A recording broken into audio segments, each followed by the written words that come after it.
గుండెల్లో పెట్టుకొని నిశ్శబ్దంగా నడుచుకుంటూ పోతారు. కొన్నాళ్ళు అందరికీ దూరంగా బతుకుతారు. అయితే ఇదివరకు ఉన్న నమ్మకం మనుషుల మీద ఉండదు, ఇదివరకు ఉన్న కనెక్షన్ అందరితో ఉండదు. వ్యవస్థ మీద, సొసైటీ మీద అసహ్యం వేయచ్చు, రిలేషన్స్ మీద విరక్తి కలిగి ఉండొచ్చు.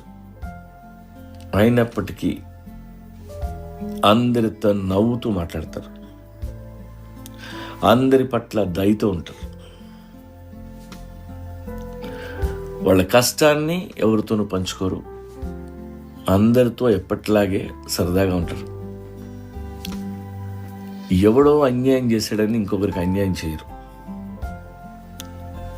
దుర్మార్గుని గెలిచినాక దుర్మార్గంగా మారిపోరు, ఎప్పట్లాగే చిరునవ్వుతో నార్మల్గా ఉంటారు.